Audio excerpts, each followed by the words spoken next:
Don't let your kids what's it? Welcome everyone to the TheUndercoverBrony Reviews.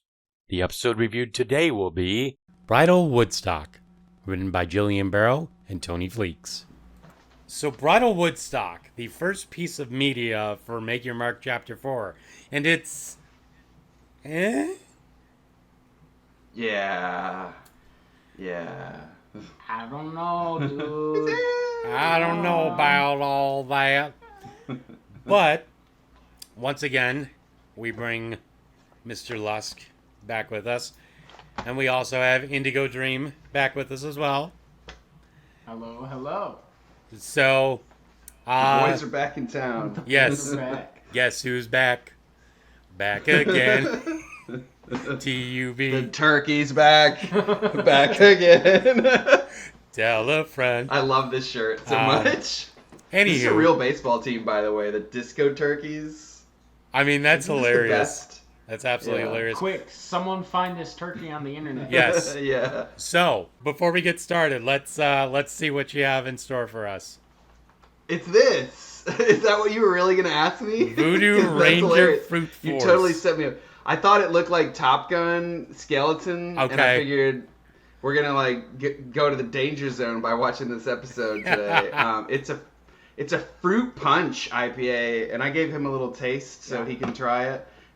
I tried it already. It's a little harsh, but it's very fruity though. I think you might like it. It's pretty hazy. I can see that. I like it a little better with each sip, to be honest. When you were saying it looked like Top Gun, I immediately thought of the guy from Iron Maiden, just Yeah. in like a fighter pilot helmet. So Nice. Yeah, that's really funny. I was just looking on his coat, and there's like a volleyball on it. Remember that volleyball scene Oh, yeah. from Top Gun? Can I actually share what I brought to the table? okay, Because I've brought Original Sin Black Widow cider. ooh, Now, for those who do not know, I'm a huge fan of cider, and I chose Original Sin because I feel we're about to commit some numerous cardinal sins with this episode. yeah, It's very good. It's blackberry flavored, and it's delicious. I gotta say, Blackberry. this guy for a airline pilot has a can of beer in his pocket. I don't know if that's coming through. I don't know if that's he's a recommended, qualified pilot. but that might be why he's a skeleton. yeah. All right. Let's get on out of the beer section Yes. now. Let's hop on the episode. Like I said in my first thoughts video, this is firmly in between the Make Your Mark special, the first Make Your Mark special, and Winter Wish Day. I liked Winter Wish Day a lot more than I liked this, but it's definitely still far above the first special because nothing will be as bad as that first special. My God. Mm-hmm. Nothing really comes close to Yeah. that. Yeah. This, as far as like specials go, so far they've had like what, 2? Well, considering this one, maybe 3. This one is 100% better Mm-hmm. compared to the others. 100% better. I like the Wish Day one though. The Winter Wish special was better than the first one. But Bridal Woodstock Festival episode was, without a doubt, of their specials, the best one. Let's Okay. put it that way. Okay. Are you saying it's better than Wish Day for you? I would So. I would say so. No, I disagree. My opinion. No, Okay. that's fine. Yeah. You can be wrong. That it's going to be a good dichotomy here. You could be wrong. All right. So it starts out with Izzy bringing the rest of the main 5 over to this area of Bridlewood, and she has them, keeping their eyes closed and everything, and then shows them this area that like when the sun goes down, all these crystals and these flowers and everything start glowing, and she calls it the Luma Bloom. And I have to say, right off the bat, the lighting and the animation just keeps getting better and better and better. The lighting here, especially, they were saying it looks great. And I'm like, yeah, it does look a lot better than it used to. This is actually pretty decent. Yeah. I think they took, in the time that it took since the Winter Wish episode, they actually completely upgraded the way the show looks.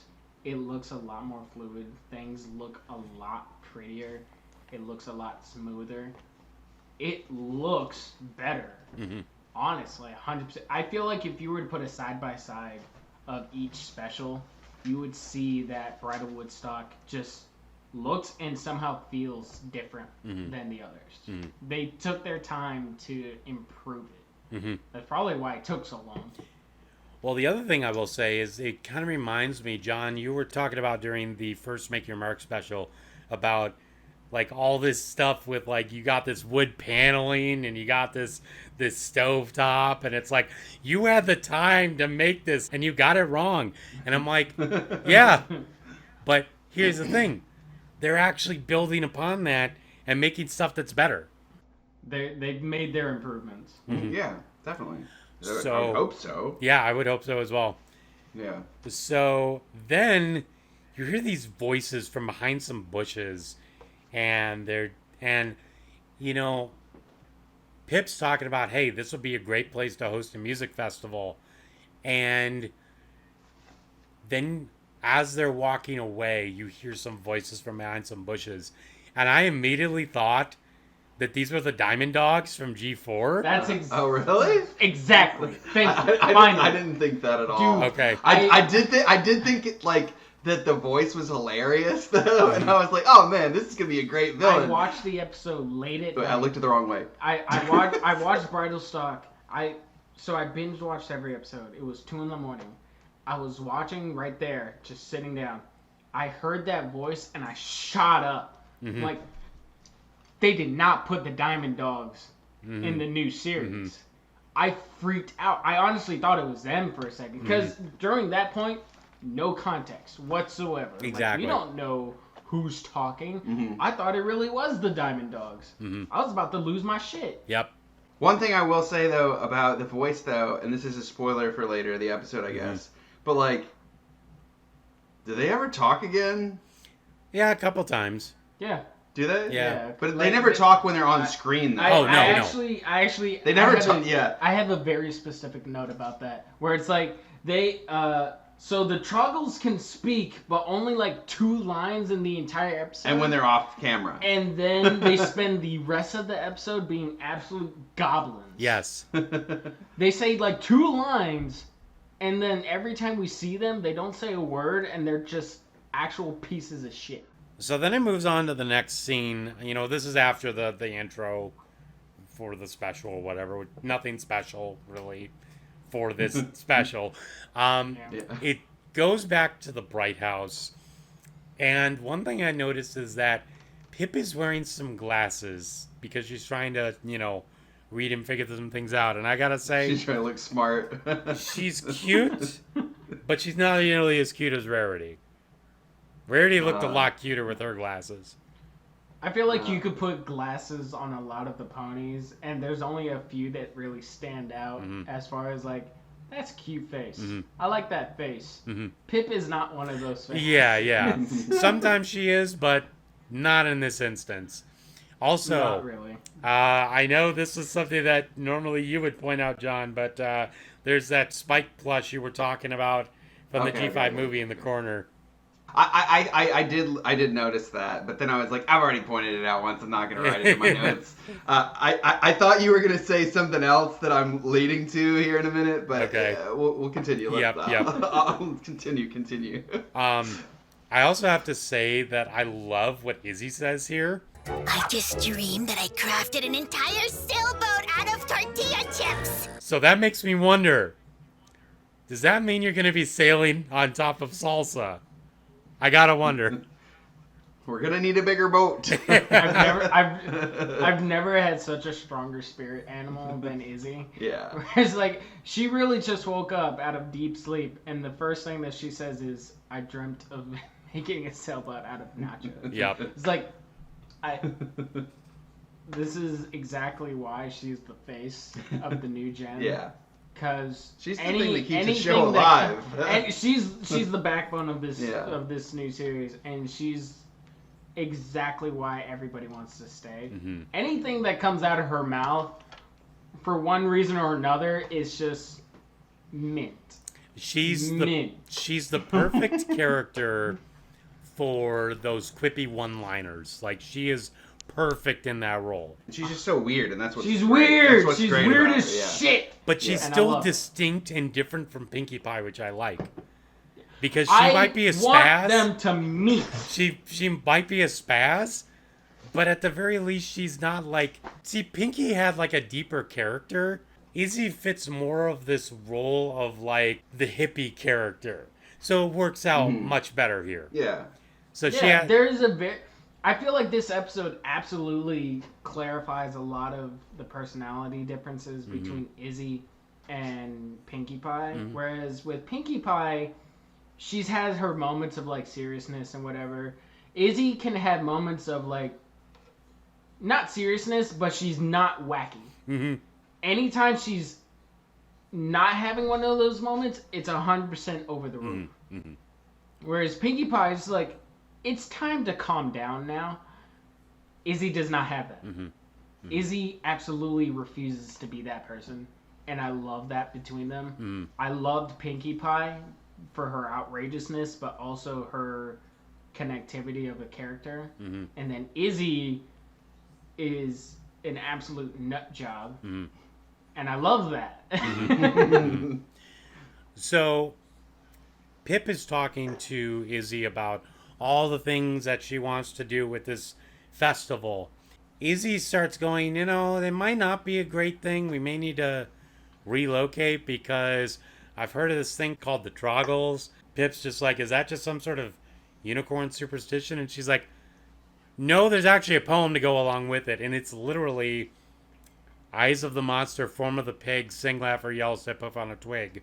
And they say the full one later, but I have to say, this special really made me despise Pip.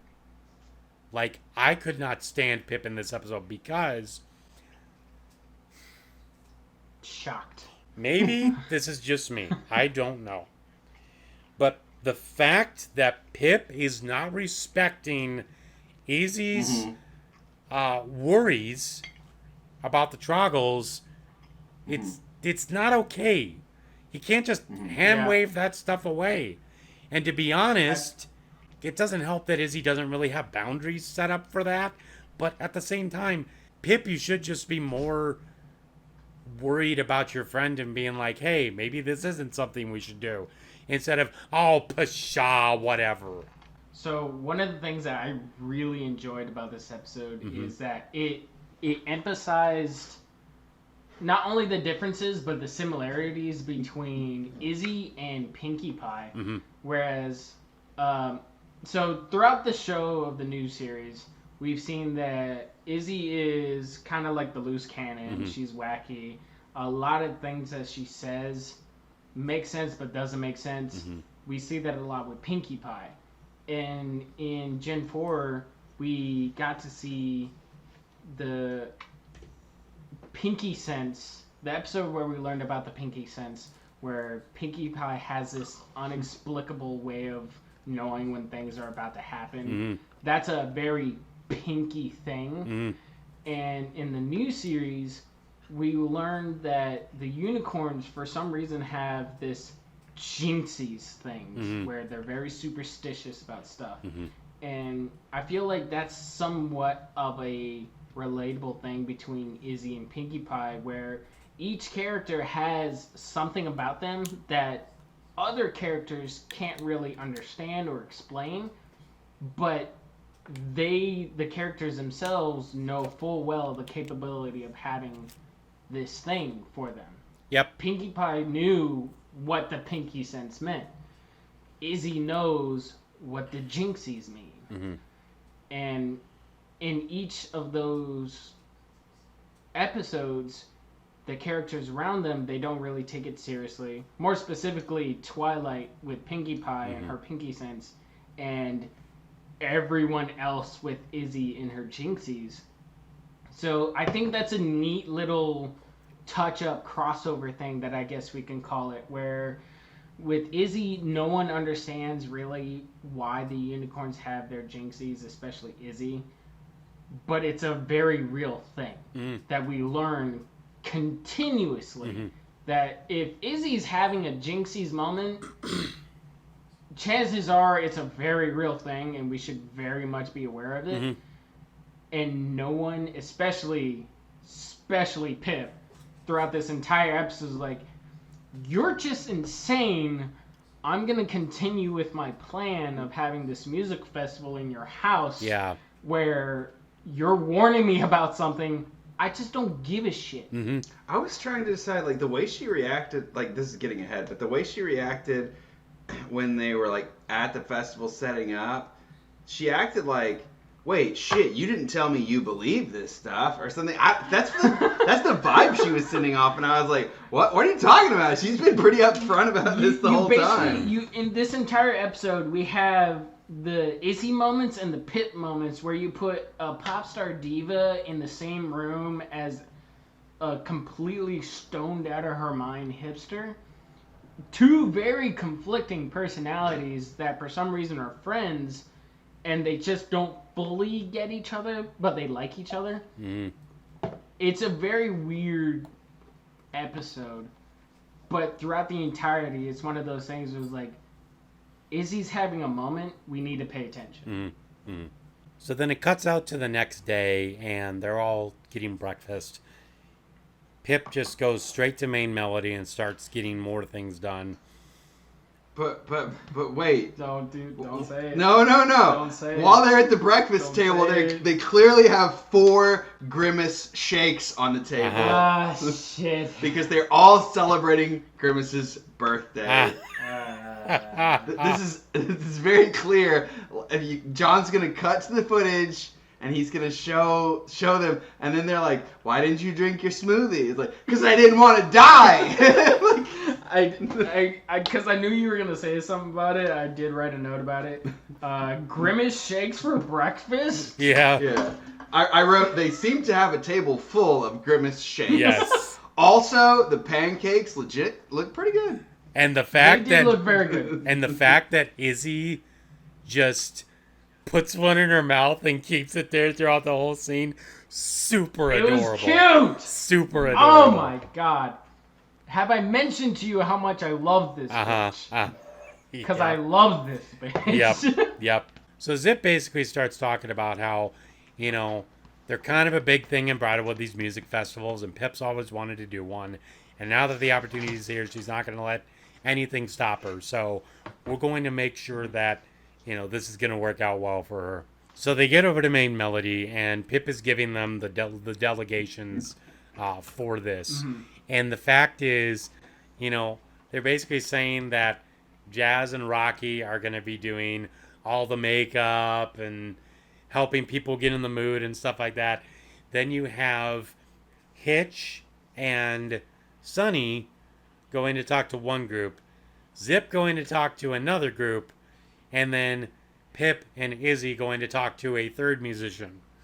So they want to get 3 different acts here. So one thing I do like about this scene right here is it's like, what do you want us to do?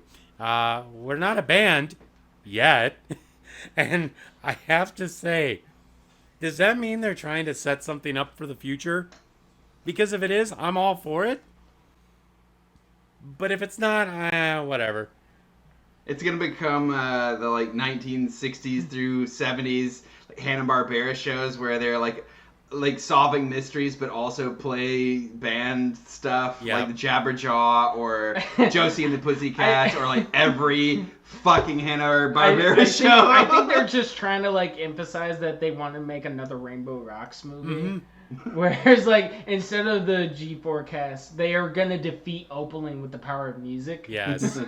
Also, I have to say that Ruby Jubilee here, because they're talking about her and kind of the stuff that she's kind of went up to the stratosphere. You see that she has a similar mane to Misty. And I actually really like that. I'm happy that we're seeing a lot more differing hairstyles in this universe.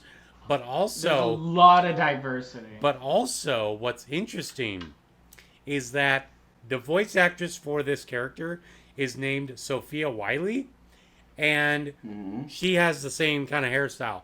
But here's the other interesting piece of trivia I learned about her when I was researching this. She's only 19. What? Yeah, she is 19. I'm out. How'd she get that job? Yeah. I need to talk to her agent. But yeah, like I said, you know, I like that we're bringing in more different kind of hairstyles into this show.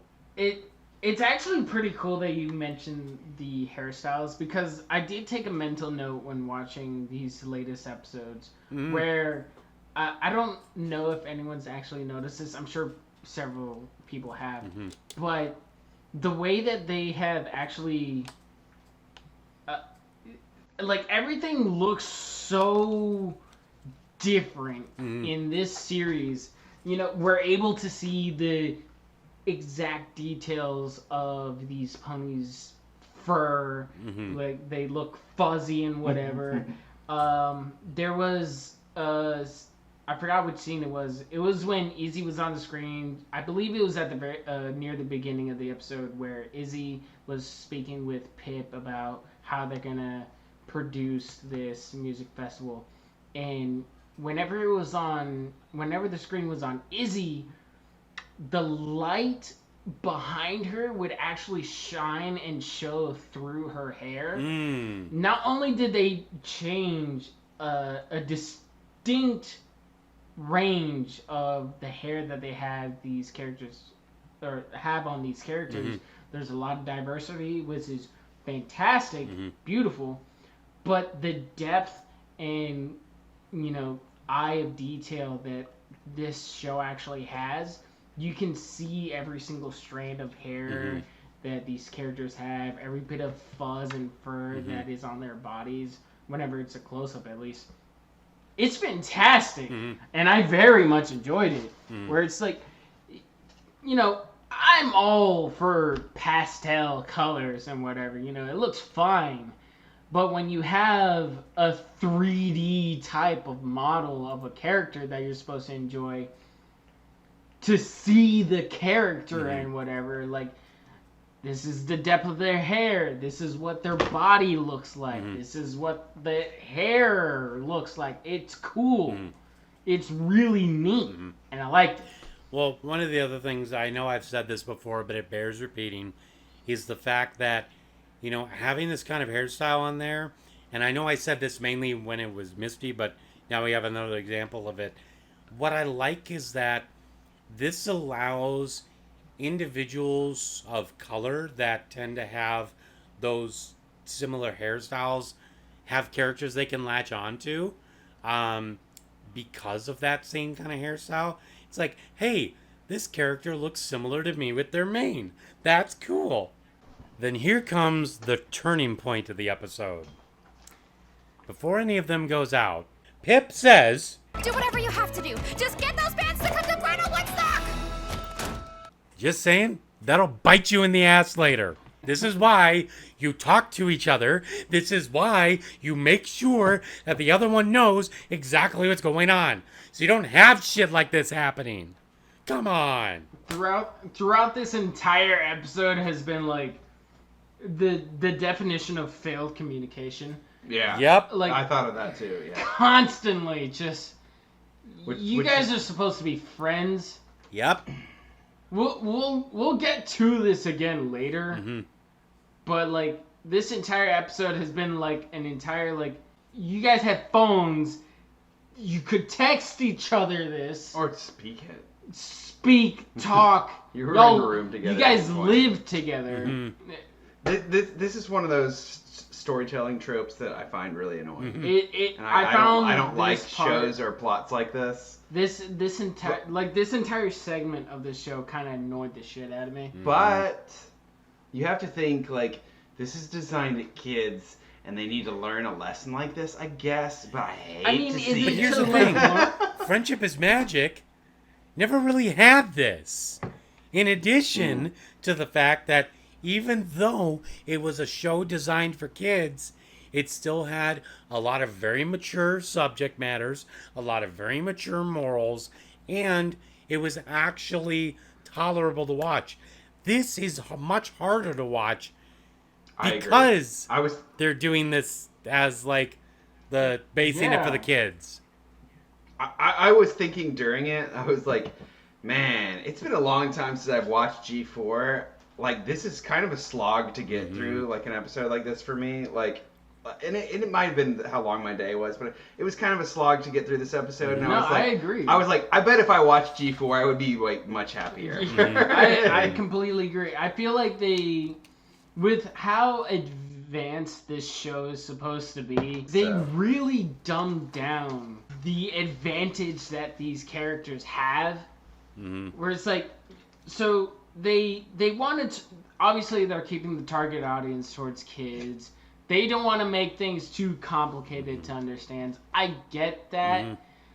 However, on a story standpoint, on a writer's standpoint, it annoys the shit out of me that they went through with this story stereotype that there's some kind of mix-up, there's some kind of confusion that creates a problem in the show that needs to be solved or figured out later in the episode, that is the most obvious shit that could have been solved.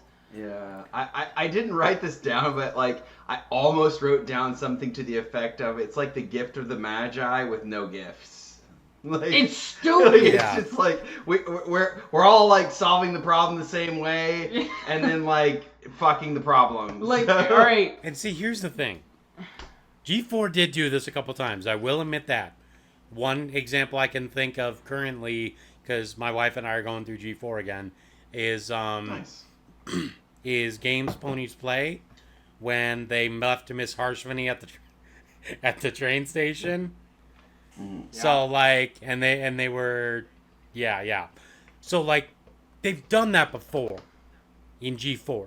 I'm not saying that they, that they completely make sure that this never happens, but it's just so much more apparent and so much more drawn out here than it should be.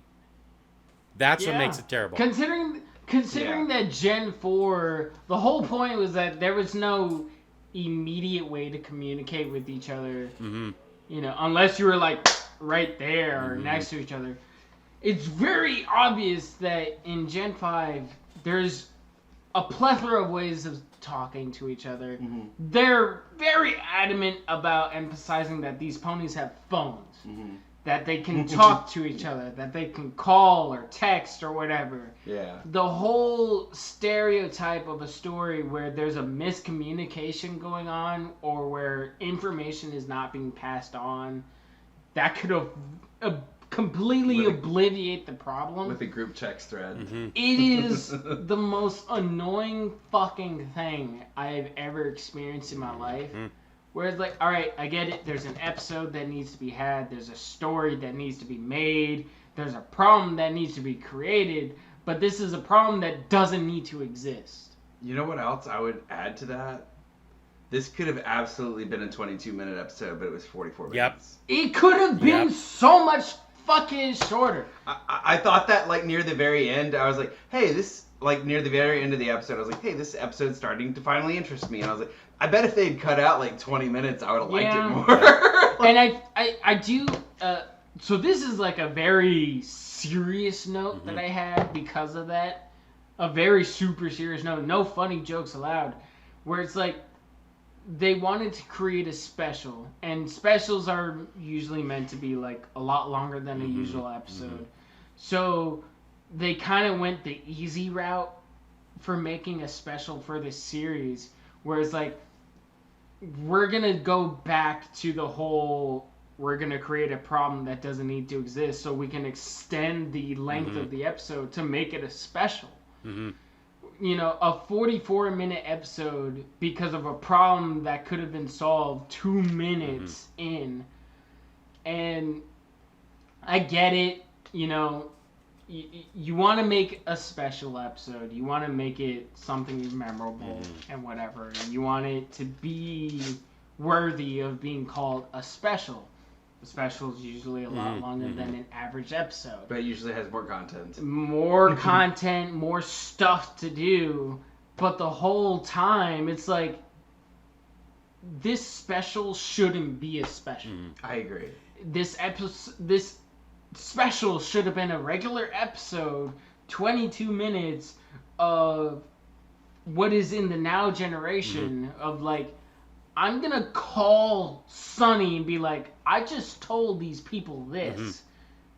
Don't do this. Yeah, and here's the thing. You could have still had this as like a special with it still being 22 minutes. Because it could have been like a special presentation sort of thing. However, here's the other thing that I noticed. The reason this is better than the first Make Your Mark special is because, like John, like you were saying, with the fact that if you cut out about 20 minutes, you'd like it a lot more. With that first Make Your Mark special, even if you cut out 20 minutes, it would still be a shit episode. Yeah.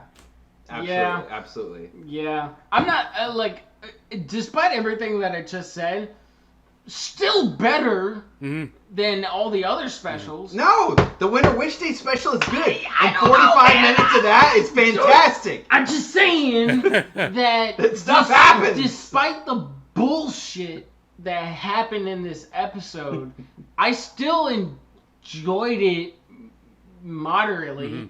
I'm just saying, like, for a special, it was made better, it looked better. It was stupid. Because of the fact that they went back to the whole let's make a problem shit. You know? Yeah. I'm just saying, like, alright, there's very good defining differences between the specials and, well, so far there's good defining differences between specials. This is so far one of the better ones. It could have been an episode. Yeah. Yeah. So It could have been a normal episode. Yeah, there's no reason. Also, the other weird thing about it is if it's a special, why was it released at the same time as all the episodes? it's because it's Netflix. They do that shit. So moving on here, we have Zip going through and trying to get Electric Blue on their side. So she goes in and starts talking to us like, hey, it's Zip. They're like, who? And of course she has to put on her little aviator glasses and be like, oh, it's Princess Zip. Oh, yeah. Okay. So then let's get out of here where we can have a chat more in private. And these pony paparazzi are just as bad as regular paparazzi in our world, just saying that. But that gag where they were all like lined up at the statue was really funny. That was kind of cool. And then they have a conversation. I do want to quickly add to something that you said that I'm gonna let you. Of course, please continue. Are you gonna say I'm gonna let you finish? I'm gonna let you finish. I'm gonna let you finish. I'm gonna let you finish. But Taylor, Beyonce had the best thing of all time. I thought you were gonna say, but the Dreamland Girls had the best something about that specific scene with Zip and Electric Blue kind of stuck with me for a while, and I kind of want to share that with you. Like, Zip is royalty. Is that in question? Zip is royalty, and by definition, she's the princess of Zephyr Heights. Yeah. Everyone should know who the fuck Zephyr is. All right. What bothers me, who everyone should know who Zip is. What bothers me about that is, by rank, Zip, Electric Blue should know who the fuck Zip is. She was wearing her Geordie LaForge glasses. Dude, I don't care. She's a pastel color pony with the most flamboyant fucking hairstyle of the century. I feel like literally anyone should have recognized, your Princess Zip. I shouldn't have to be introduced to you. I think the problem was he was like, oh fuck, who's this Star Trek fucking Trekkie motherfucker in cosplay? Wait, hold on. Oh, it's Zip! What the fuck? You know what? John, hey, pull up a screenshot. This is just like when people don't understand that Clark Kent is Superman. That's Yeah. It's the glasses! Off, It's the glasses! dude. It annoys me so much. Like so you mean to tell wait, me wait. in the world of Pony, all you need to do to hide your identity is cover your fucking eyes, bro. Look, where's John? Hey! Who are you? I'm here for this interview. Whoa! Wait, I've wait, never wait, hold met on. you before. Oh, it's me! You see what I'm fucking saying? yeah. It annoys me to no fucking end. Here's this. It was me the whole time! Amazing. It's I'm glad okay. you're here. It's I okay. missed you. We're gonna move forward now. By the way, No, somehow in that my notes got ripped off, and I don't know where the fuck they are. You know what? So- I don't. There they are. All right, I found them. I don't even want to talk about Yeah, it yeah. anymore. It pisses me off. Please. All right, Okay, let's so- continue. Then Electric View's like, what you want to talk about? And Zip's like, yeah, we're wanting to do this thing called Bridlewoodstock out in Bridlewood, and we're wanting you to be we're wanting you to be part of the show. And it's like, and they get into a huddle, and it's like, they're like Knuckles from the new Sonic Boom.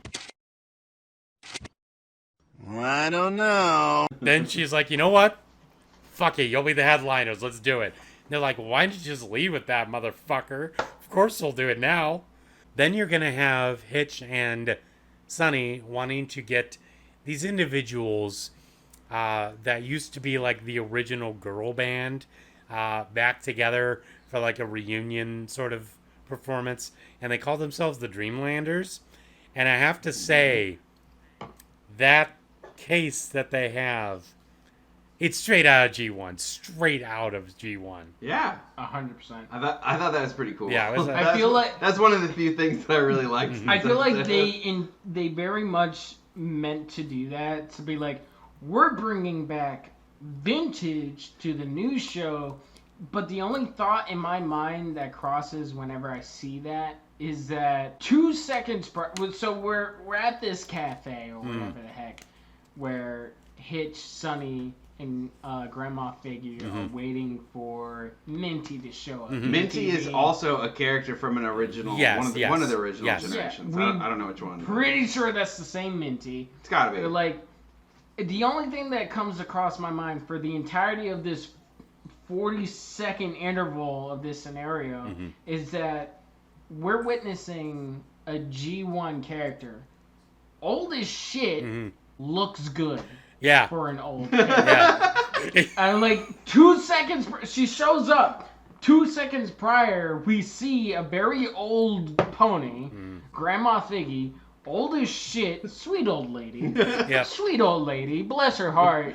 Old as shit. Got a great personality. Great personality. Yeah. But then along comes Minty, probably the same age, looks good. Yeah. What is up with that? She's had a little bit of work done. She's got something going on, but she looks good for an old as shit pony. At the very least, she looks better than that couple from that mother-daughter trio from that one SpongeBob episode.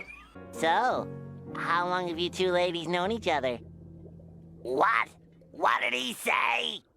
So the whole purpose of the Dreamlands in this episode is that they're classic. They're the first girl group. They're old. And then not Hitch. What's the girl? What's the? Sunny.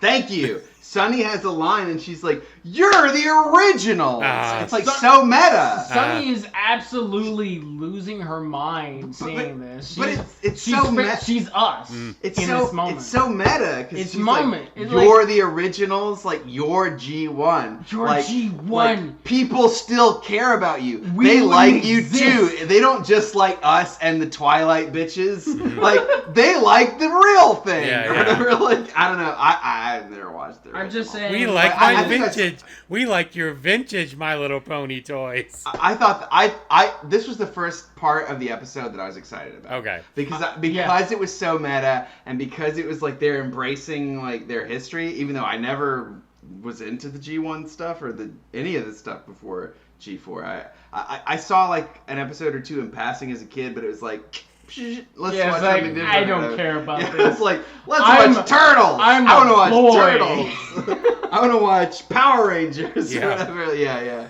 But I think it was a great touch. So if I'm going to talk about this episode to give it as a review standpoint, I think it is a fantastic addition for newer audiences to be like, this is where this show comes from. yeah. This entire name brand has been around for a lot longer than younger audiences have been around. And I think it was a great touch to add, be like, by the way, this has already existed since you were probably born. Here's a hint as to just how long it's been around. G1 character in the G5 series. And I think it was great. I think it's a fantastic addition for the show. I really enjoyed it. But I gotta wonder, does that mean that this is Hasbro's way of saying we're going back to our roots, like that weird corporate speak that's been going on? I really hope not. Yeah. But yeah. I suppose if they're gonna do anything, it'd be like, oh, cameo. Yep. Yeah, I think it was more like, hey, the fans will go ape shit over this. Yeah, like, yeah. Yeah, probably. like John did. Like the developers were like, all right, we know that a lot of bronies are watching this. I know what to do. Yeah. G1 reference. Yeah. They're like, hey, these weird hipsters that wear the Disco Turkeys t-shirts, they didn't even watch G1, but they'll get the shit out of this. They'll They'll fucking definitely they'll freak out eat over this this. shit up for breakfast. Yep. With those pancakes and Grimace milkshakes. So then, of course, Sonny and Hitch are just like, hey, you guys can be headlining. Oh, yeah, we'll get the band back together for that. And then Izzy and Pip go to Royal Jubilee. And I do like that there's that bit of a callback to Izzy Does It, where, Ruby Jubilee's is like, I have creative block. I'm not sure how I can, top this past chart topper. And they talk about how they can help her with her creative block. And I'm like, you know what? I'm glad that they made that callback, that lesson actually stuck. But it still doesn't help that they're just like, yeah, you can headline too. Anywho. Yeah. Anywho. One thing I do have to say also is the fact that Ruby is just like, I just don't want to be on like a side stage or whatever. I want to be on the main stage. And I'm like, good little reference to Renegade stages at cons, just saying. So then they're all going into Bridlewood to start setting up. Izzy's bringing her Vespa, which I'm very happy about. Love to see that Vespa come back. They're talking to the local Bridlewood folk. And this is where the entire poem comes out. Eyes of the monster, form of the pig, sing, laugh, or yell, step hoof on a twig. Troggles appear, steal what's to be. No cure to be found, past the red ruby. And then, after all this conversation, again, Pip pissed me the fuck off. She's like, oh, is that all? What the fuck? What the actual fuck, Pip? Like, good lord. Like, the unicorns just opened up like, we're telling you something that is actually super fucked up, and you want to make a joke about it. Go fuck yourself, princess. Yeah. Congratulations, you fucked it up. So then, you have them starting to set up a little bit more. And you have the Mairstream set up on one of the corners with this little campfire on there. And I'm like, this looks exactly like how it was when they had the RV camper set up from Sunset's Backstage Pass. Oh, wait. Yeah.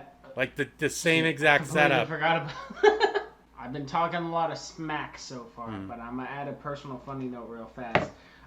When Pip goes around asking like if anyone wants to participate in the music festival, Onyx gives her the poem and such. Like as soon as he basically states that, like, all right, we're not doing this because unicorns know better. Yeah. We're not gonna do anything about it. I have my note saying that the unicorns really like to ward off their superstitions and their jinxies by doing a little dance and going bing bong, and I couldn't help myself but immediately think of a viral video going around. Hey, where are these hoses at? Hey! Fuck your life. Bing bong. It's the funniest fucking shit ever. I'm gonna look that up. It was like, hey, you know what? Fuck your life. Bing bong. And it's just, it throws me off every time I hear the unicorns just go shouting bing bong, bing bong.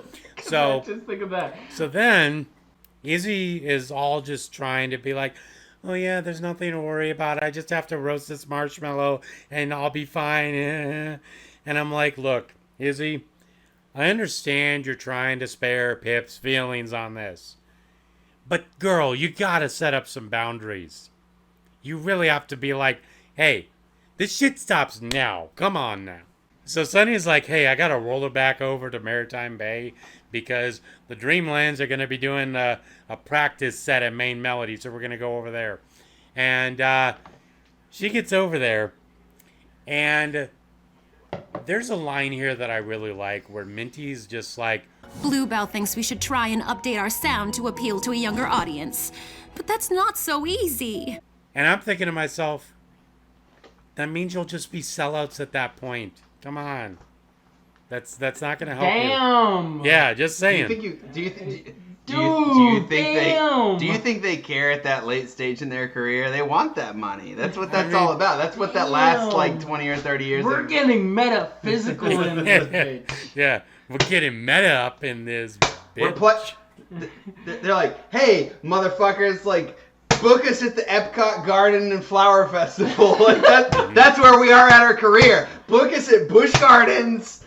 Book us at Carowinds or whatever. Like, book us at Hershey Park. Yep. That's where we are right now. We want all those gigs. Yep. We don't, So then a gig is a gig. So then it goes back to Bridlewood where Hitch and Zip are just like, you know what? We want to figure out what this is all about. So we're going to do our own little investigation. And they go to a couple different ponies, but that third pony, he was definitely a true hippie. Like the way he talked, true hippie. Yeah, I mean, like, what is a troggle anyway, you know? Like, when you think about it, what is anything? What is a I wrote down one note on this scene. Team Zitch. Yep. We're not talking. We're talking about Team Stone Zitch Pony for investigations, but Team Pitch for shipping. No! Wait, who's Pitch? Pip and We're not Hitch. talking about this. We're not talking about this. No! It's either Sunny and Hitch or it's fucking Zip and Hitch we're now. not Pip and talking about Zip. it. Pip and Hitch. Also, I do have a note. I don't remember where it is, but they cut to the bar where the guy like does all the bets. You know the guy? And I wrote down like, is that a GameCube in the bar? it's like kind of a GameCube and not a GameCube at the same time. It's like a purple frame that has like the Nintendo like D-pad on it and some buttons over here, and then it almost looks like a Game & Watch is set in front of it. So then they go back over to Pip and they're like, hey, we have something to talk to you about. And I have to say, the way they dolled up Pip, she looked fucking awesome. Especially with her wings. They looked like a monarch butterfly. It was cool as shit. I'm not gonna lie. So like throughout this entire series, like I've had like changing comments with the way the Pegasus wings look. I guess because I'm not sure how I feel about seeing a Pegasus's wings in, like, I guess I could call it 3D in this type of model.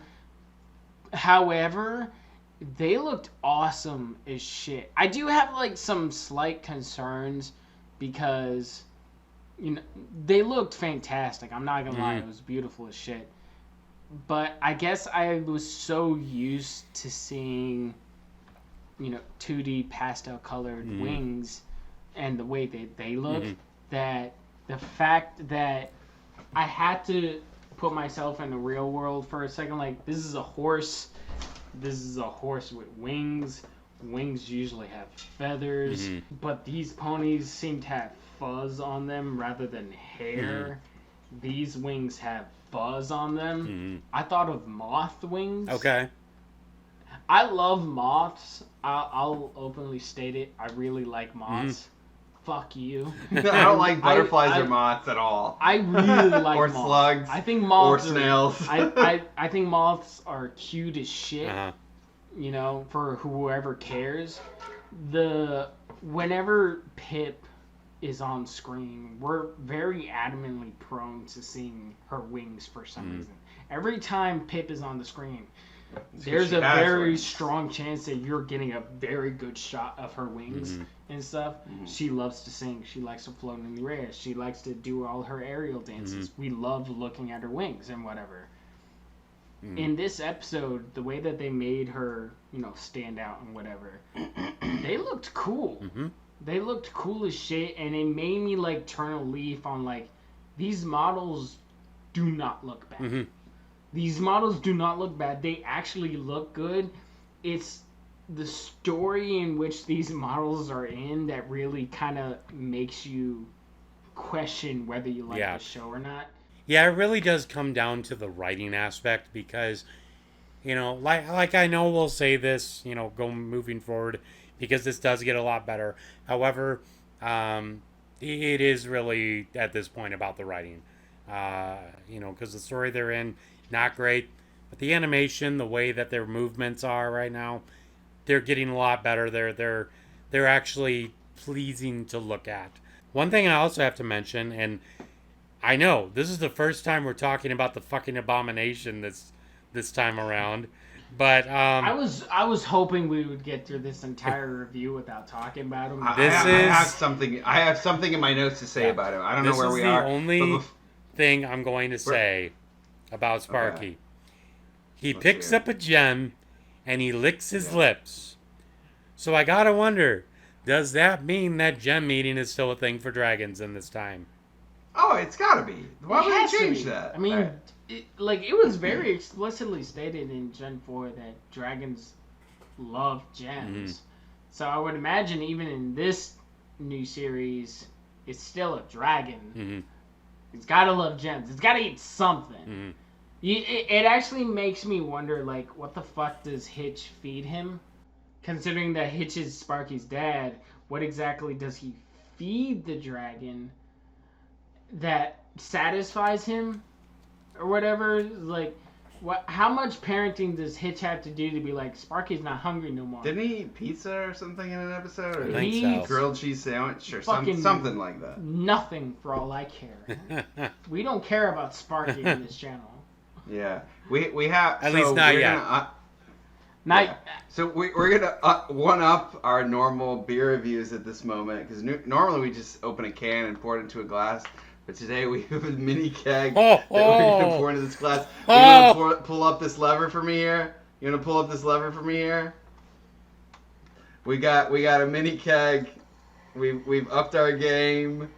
You're seeing the Undercover Brony draft review game. I don't always watch TV, but when I do, it's My Little Pony: Friendship is Magic. But yes, we have upped the beers in this establishment. There you go.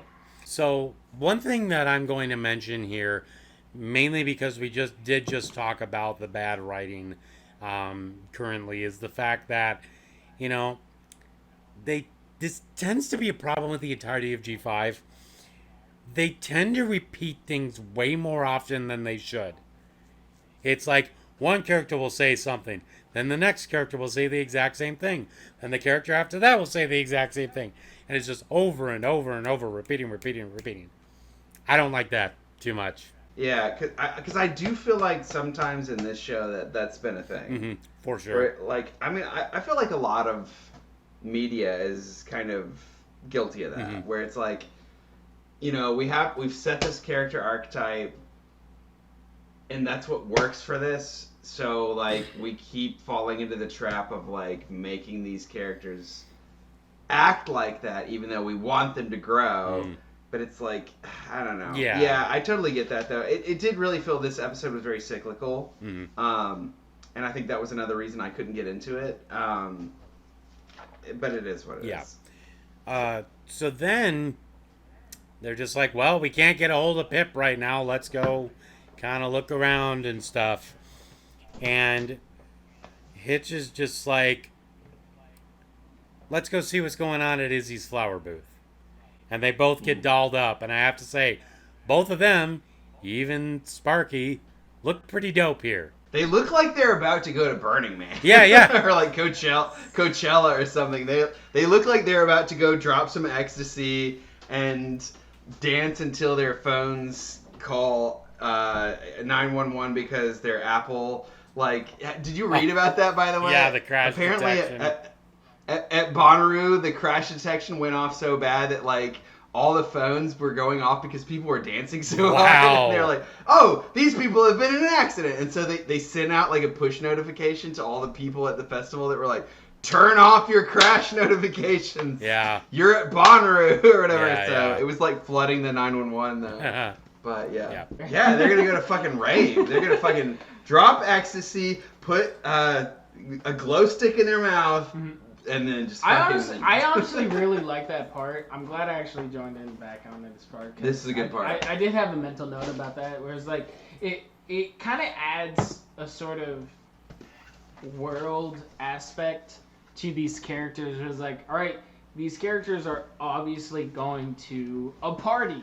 So what better way to look like they're going to a party than to look like they're going to a party? I think it was a pretty good addition to the series, because before it, like, if we're gonna continue pairing notes to like Gen 4, the most these characters really ever like changed the way they look is either between Rarity and all her finesse, or if they were going to like the Grand Galloping Gala where they all dressed up all fancy and whatever. But in here, this is like, in this new series, they're going to a festival. So let's make the festival a theme. This theme requires you to look a certain way. Like, all right, throw it on there. I think it was a great addition to the show. It adds world building to this new series where we didn't really have that before. I think it was a great choice to really throw that in there. I think they looked great. Yeah. Really extra, but it fit. It really fit. Yep. And then they go to the booth where Hitch is just like, hey, we're gonna go get fries with dipping sauce. And I'm like, that is just too generic. Why don't you say chili cheese fries or something along those lines? Poutine. Dude, Hitch is a very simple man. He was very adamant about getting that dipping sauce. He was very... The man waited patiently in line to get his fries with dipping sauce. Unfortunately, he didn't get it, and I feel bad for Hitch. He didn't get it? No! What? Because Pip is a bitch, dude. Yeah. I zoned out at this moment. I just assumed they got their fucking fries with dipping sauce. No, man. What happened? Dude, Zip was tortured waiting in that line. They were next in trying line to get these fries with dipping sauce. They were next in line, and then along comes bitch Pip and be like, I need your help, and pushes them out of fucking line. I see why he hates Pip now. Like, dude, like, alright, out of all the characters, Pip is absolutely #1 asshole. Because, like, if I waited in line for what seemed like hours to get, like, French fries with dipping sauce... Yeah, I'd be like, bitch, you're gonna wait, like, 2 more minutes for I'll this. punch a bitch. If I want my fries with dipping sauce, I'm getting my fries with dipping sauce. So Pip brings them all out, and it's like, we're in trouble. This is an emergency. And they're like, is it the Truggles? What? No, nothing like that. We all booked each other for the headliner. How did this happen? Maybe because y'all are idiots and you didn't have a fucking plan. Like I said, like they really went back on the premise of, you know, we have a special episode. We gotta create a problem for the friends to solve. Mm-hmm. And we're not good at it. Along comes the existence of phones. Yep. But the problem still remains. Yep. It's frustrating as hell. I will have to say, though, that Pip freaking out is still hilarious. Maybe they can double headline. Is that a thing? That's not a thing, is it? But it could be if we make it one. Yeah, that could work. And then we'll still have plenty of other bands to go on first and open for them, like the Dreamlands. Are they here yet? Where's Sunny? And then they decide, okay, we're going to come up with a better plan. We got to convince one of these guys to not headline and to do the go on first. Opening act. Yeah. They fuck up again. Yep. You're all gonna go on first. Fuck this summer-loving bullshit. I feel like between this point and the end of the episode, I missed the part where they like told them we're all gonna be on stage together. Like my note is specific. Like this is like the key defining moment of this episode, where it's like this special is stupid. Like they're all together in the room. They're all in the same exact place. Whereas, like, here's the problem. We all know that this problem exists. Here's the solution. Where in that moment of 30 fucking seconds did communication get lost? That when they were in the exact same moment, they again screwed it up. It was like, all right, we have 3 headliners. We need an opener. Figure it out. Everybody is an opener now. What the fuck do you mean? You guys were in the same room. You couldn't spend like 10 seconds, but like, Hitch and Sunny are gonna go talk to the Dreamlands. Be like, you guys open. Right. And then plan with that. No, they're all like, here's our plan. Yeah. That's really, fuck off. Yeah. Why not like, hey, let's get one person to middle, one person to first. It was annoying as shit. Yeah, it really is annoying. That's what I'm saying. Like, I hate plots like this. It's stupid because like it is lazy writing. Admittedly, like if we're gonna talk serious, it is lazy writing in the sense that this is a problem in a story that doesn't need to exist, and if it does exist, it's easily fixable, but we choose to avoid that for the sake of the length of the episode to make it a special. It's annoying. Moving on to the festival itself. They get it all figured out. And Ruby Jubilee goes on first. And she starts singing. And in the crowd, there's 2 Pegasus ponies that are trying to record the show. And it shows that they have no Wi-Fi. Oh, don't bother. The service out here is non-existent. In Bridlewood, it's more about forest streams than streaming, you know? Be in the now, ponies. Forget those phonies. I was not expecting Pip to say that. However, it works out. It's great. When she went and talked to them, I wrote down, thank God there's no service, or Apple phone iCrash alerts would keep calling 911. But also, when that Ruby, what's her name? Ruby Sapphire? Ruby Jubilee. Is that right? Ruby Jubilee. When Ruby Jubilee takes the stage, she's like, don't be afraid to sing along, when it's well established this is the first time she's ever playing the song in public. Like, to this brand new song that no one's ever heard because I wrote it for this show. Like, what? Yep. Well, whatever. Try to just sing along with that. They really try to sneak that in there in this episode. Yep.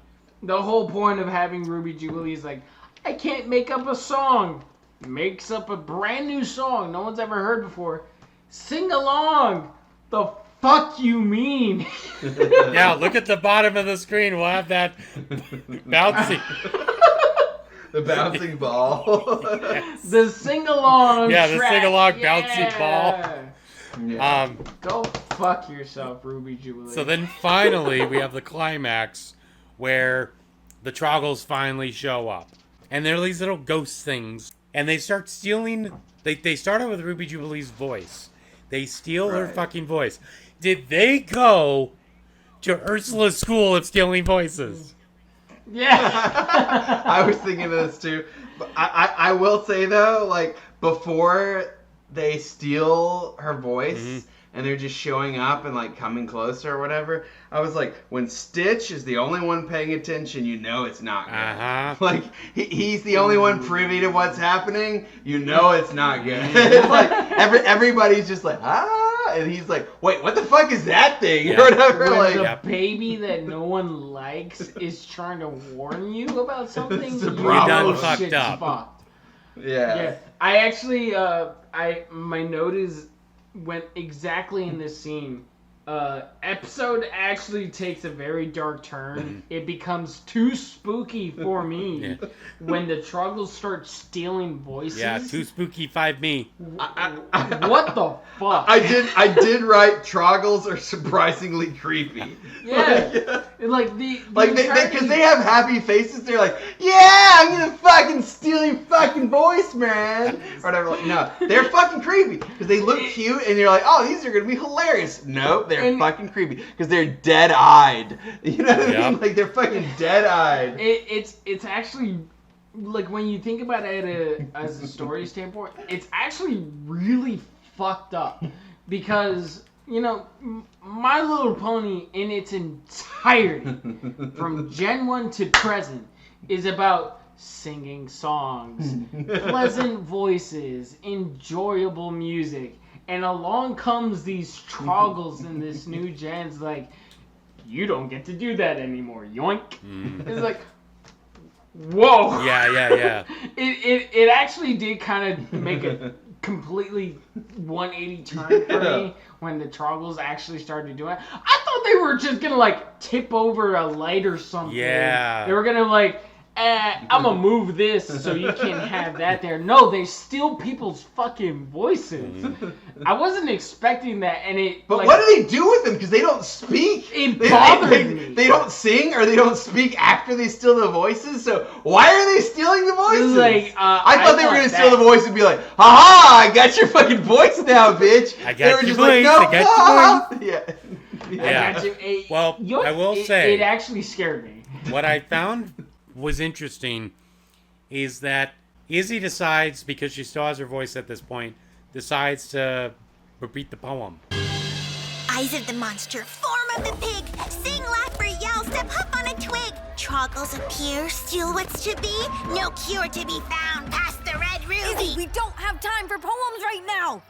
Wait, did you basically just say that rubies can defeat the Troggles? Huh, I guess I did. Grab the rubies. They try and grab it, and it's stuck to the stage, of course. And Sunny's alicorn powers, I'm sorry, they're just Deus Ex Machinas at this point. Nothing more, nothing Fucking less. yes. Yeah. So I have two things about this. This is where the majority of my notes are. Basically, like, the first, like, 30 minutes are, like, 3 or 4 sentences. And then everything else is in this, like, last 5 minutes. But basically, it's like, if the rubies kill the Troggles, why do they want them so bad?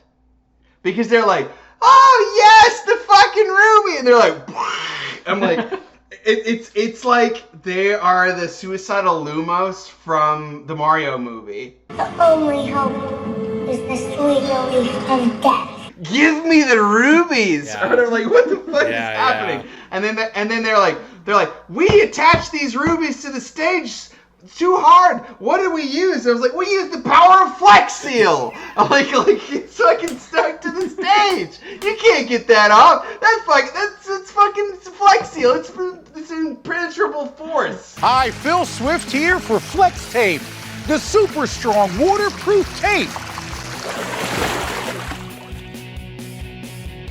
I do want to add to what he was saying, where it's like the Troggles are defeated with the rubies thing. What? Yeah. It makes zero sense on a story writing standpoint, on an episode concluding standpoint. It makes zero sense.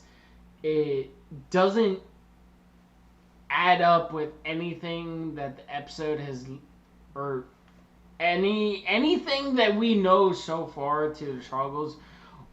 How the fuck does that make sense? Where if you give a ruby to these ancient forest spirits that don't like the way you sing, and they just fucking die, yeah, or something, it doesn't make sense. It is, in my opinion, again, lazy story writing. It was like, here's an easy answer that doesn't have to make sense because you're watching the fucking episode and you just want it to end at this point. Versus, here's a very well thought out explanation as to why the fuck this makes sense, and you're going to spend the rest of your hours pondering about it. No, they just... I feel like the writers of this special, like... So, like, usually specials take about, a handful of days to write out, flesh out, finalize, and whatever. I'm very positive that the writers of this episode were like, I don't want to write this anymore. So, fuck it. Give the ghost gems and be like, and they're done. Yeah. That's it. The writer's strike happened. The writer's strike happened on this episode, and what bothered me the most, I feel like this is a 2-second frame of the episode where like everybody like starts throwing these fucking rubies at these fucking ghosts and whatever, and Hitch is like, it worked. Of course it fucking worked. I don't know how, but fucking it worked. Yep. Go fuck yourself, yeah. Hitch. Of course it fucking worked. Yep. We needed to end the episode somehow. Yep. It's lazy story writing. Now granted, I saw it as more of like Troggles can't hold more than one item at a time. So they grab the ruby, and the voice has to be spit out, and they just dissolve in a puddle of smoke. Damn, you really mean to tell me that the rubies made them reach maximum capacity? They did not have enough inventory space. That pisses me off. They need to level up, son. Yep. Jeez. Okay. Yeah. I have one final note here. After the Troggles are done, and they're gone, for some bullshit reason, there's this pony with a real deep voice. It's like, now that the Troggles are gone, we're not scared anymore. Your voice is really fucking unsettling, okay?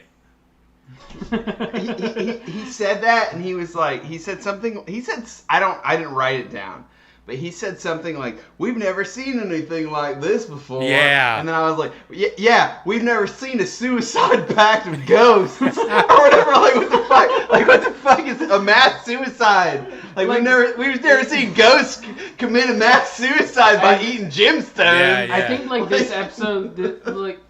I feel like a lot of people that watch these episodes, whether it's Gen 4 or Gen 5 or whatever, they can find like some kind of hidden message or whatever. I feel like the hidden message of this episode is like there's something after death, and that is nothing. Because like, if you're a ghost, if you're dead, viewers, if you're dead and you're watching this, all you gotta do is pick up a fancy shiny rock. Yeah. And then you're done. Yeah. It's over. Yep. You're good. The rock is the best way to the afterlife. So, Pip apologizes for this concert happening, and I was like, this is like Woodstock 99, because she's like, everything went wrong with this concert. Fucking shit of all shits. But I'm sorry this happened. It's the last festival. We're never doing it again. I'm sorry we ruined your land. So, It ends off with... I'm just calling them the Go-Go Dolls. The Dreamlands. The what? The Dreamlands and Electric Blue do a collaboration with Electric Pip. Boogaloo. Yeah. Electric Boogaloo. Yeah, Electric Boogaloo. They Electric Boogaloo. So they all do a final song and the episode ends, and like I said, it's not as bad as the first Make Your Mark special. I have a note about that. I said, this made me really sad, lamenting the last of Bronypalooza, the loss of Bronypalooza and BronyCon yet again. When they all came together on stage, it made me feel like, I don't think you ever got to go to BronyCon. You did. Mm-hmm. Like, they would do these collaboration things where, like, bands would play together, and, like, that last bit where they all played together, like, I really did get kind of sad. I was like, fuck.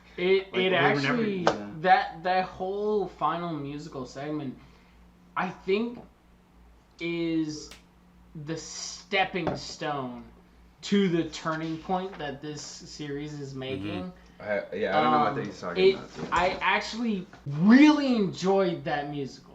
Yeah, no, that was good. I really enjoyed it because, there was a lot of, like, good, decent songs through the series so far. And then there were others I was like, I don't give a shit. This one, I actually was like, this is actually a very sentimental song. I actually really enjoyed this.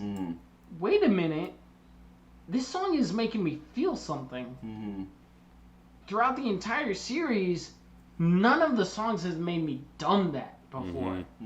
I haven't felt some kind of emotional depth with any of the songs up to this one. With G5 at least.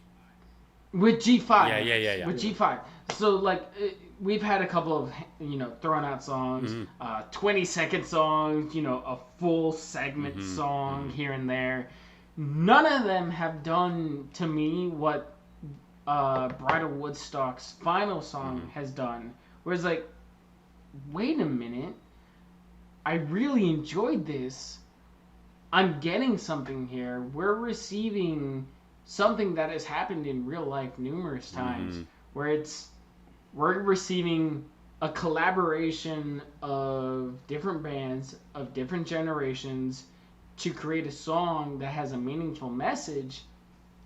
I've never felt that before so far with this series, and I truly believe that was like the spark that ignited what could be the very much needed turning point of the series.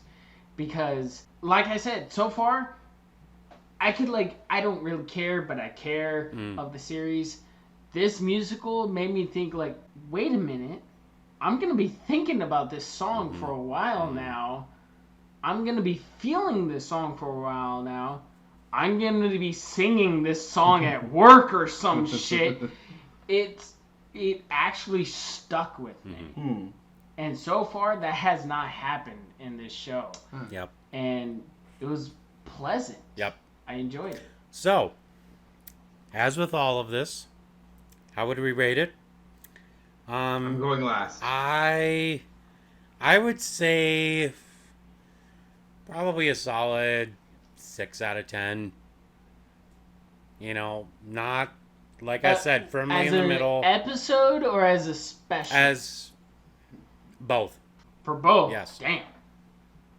I asked that because as a normal episode, it's like, if it could be considered a filler, versus a special that's supposed to be special and whatever. Specials are meant to be like, like the Heartwarming Eve special of Gen 4 was like, Christmas. Starlight fucked up the past and now she destroyed the future and whatever. It's like, that's supposed to stick with you. You're going to rate it a 6 out of 10 yes. in that correspondence? Yes. I would be inclined to say that as a special episode, out of 10, I would probably give it a 7.5. Okay. 7.5. That's my Okay. max. Because, compared to the other specials, in my opinion, and he will agree, better. Mm-hmm. I enjoyed it. There was a very impactful climax. Majority of the shit was stupid. A lot of the problems could have been solved easily. However, if it wasn't for that musical at the very end, I would have absolutely rated it lower. Okay. I'll be the guy and say the musical at the very end saved it. Okay.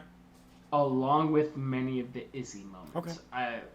Everybody agrees. Understandable. What about you, Mr. So Lusk? I'm retroactively going to rate the original special of Make Your Mark Okay. a 2 out of 10. And I'm prefacing that before I rate this as the Jensen of our crew tonight, a 4 out of 10. Okay. Damn, I wanted to rate this on a Jensen scale, but I didn't know if any of you guys were in. I'm rating it as a 4 out of 10 because it was a slog to get through, and I don't know if that's because I had a long day or I just wasn't into it, but I'm rating it as a 4 out of 10 based on it was a slog to get through for me. Mm-hmm. There were very few moments that I truly enjoyed. I'm mostly giving that 4 out of 10 to the last 7 minutes of the episode, which were insane. Because we had a mass suicide. we had a Flex Seal and a really great compilation on stage performance. You know what? But if it literally, if it were not for the last 5, 6, 7 minutes of this, I really would have given this a 1 or 2 out of 10. Yeah. But there wasn't a lot for me. I really appreciated the throwback to the original generation, even though I didn't ever watch that. I just like the sentiment, and I like the fact that they showed a picture of the original generation, and they were we're gonna call it a character that really existed. I liked those aspects. Sure. I liked the ghosts that killed themselves, and that's mostly it. I'm really excited to watch the other episodes of this show though, because of the comments that you guys made before we watched this. For the record, I've only seen this one episode out of this new ones, but the two of them have watched all of them, and they're telling me that it gets really good, and that there's some really great character development, and that it's the turning point of the show. So I'm very excited to see if they're lying to me, or if I'm going to like it. Yes, we're bold-faced lying to you, Mr. Lusk. I'm ready to be proven wrong. By the way, I thought there were only 4 more episodes, and there are, in fact, 6 more episodes to watch. Yep. So, until next time, thank you all so much for watching. And that's it from me, John. That's it from me, John. And that is it from me, Indigo. And we will talk to you guys later. Peace out, Dragon. See ya.